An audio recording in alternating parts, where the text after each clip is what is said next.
Well, good morning, folks. Here's a little treat from Toronto. I thought I'd bring this up just because it's just entertaining for multiple reasons. But here we have a co founder of Black Lives Matter Toronto who believes white people are subhuman and we're genetic defects. So, okay, let's see what her mentality is. What's her rationale? This all came about because of a James Lindsay reporting on this blog post from Facebook from a few years ago of a person who was honored a few years ago by the city of Ontario for exemplary leadership. And here's the giant post. I'm not going to go through it. We're going to go through just her key points and her various other responses.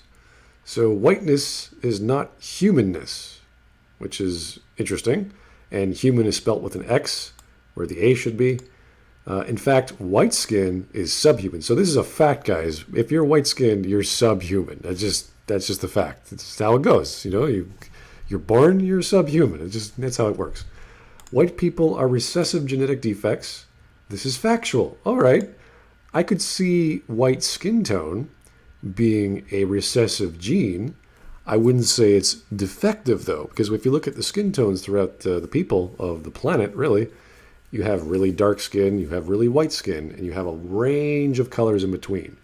So if you were to say white is defective, what do you say light brown? Is that defective? Clearly it's not as dominant as black or as strong as black, and I don't know, protecting you from the sun. I don't know what that exactly means.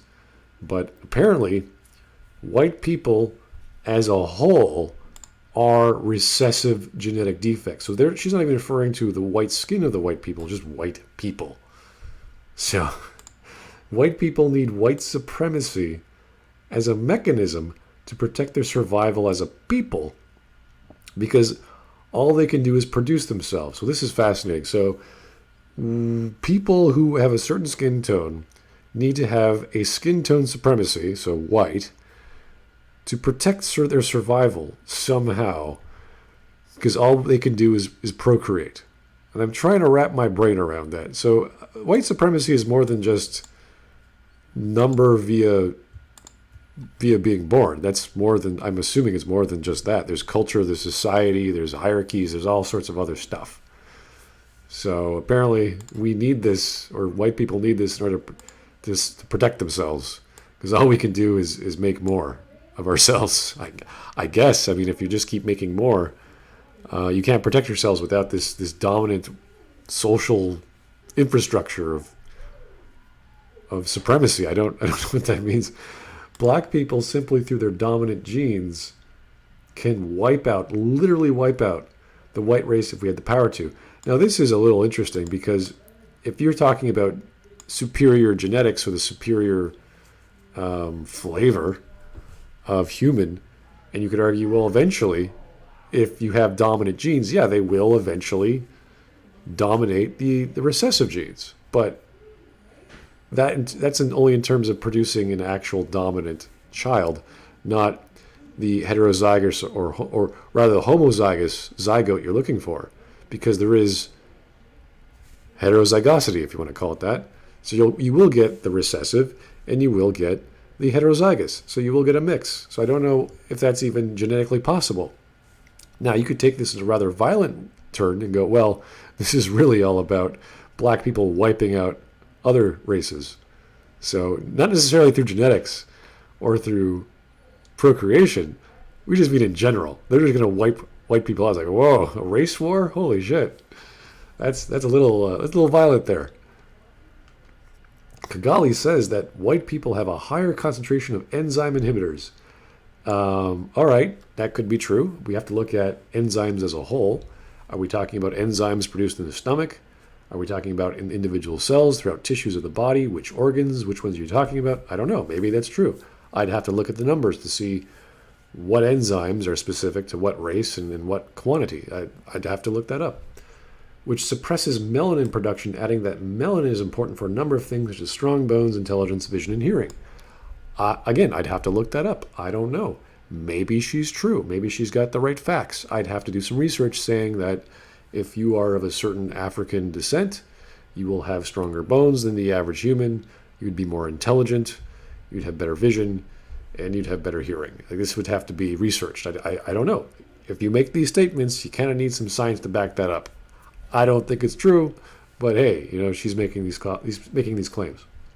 She adds that melanin directly communicates with cosmic energy. Okay, so now we went from science to maybe non-empirical things. I don't know, but somehow your skin tone communicates to the cosmos through its energy. So we're talking like solar radiation? Are we talking neutrinos? What are we talking about? And again, we have no evidence. Is this empirical? Is she making stuff up? I don't know. It's just, we're getting stranger and stranger. We went from genetic superiority, either through procreation or war, to communicating to cosmic energy through our skin tone. All right. She then had a comment 4 years ago saying, "Please Allah, give me the strength to not kill these men and white folks out here today." So clearly she's talking about Islamicism or being Islamic. So she's religious as well as scientific. She's a woman of the people. That's what she is. And then she's responding to this criticism by saying, "I am not a public official. I am not a police officer. The state does not entrust me with a violent weaponry." This is true. Canadians are not allowed to wield firearms unless you apply for a hunting rifle, I believe. And even that is much more difficult as a result of the Liberals this year, which they sort of passed under the door as a result of the coronavirus. So not too many people are allowed to wield or carry hunting rifles.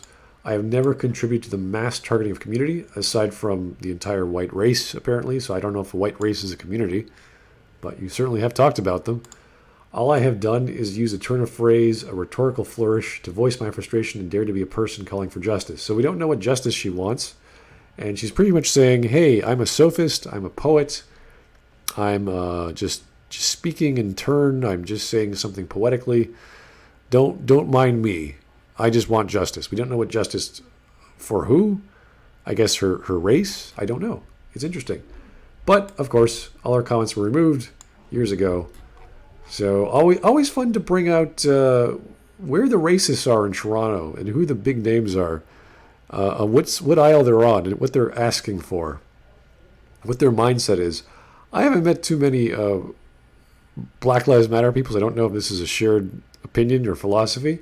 I'm quite sure it isn't, though. This is rather extreme. These are rather huge statements without any backing.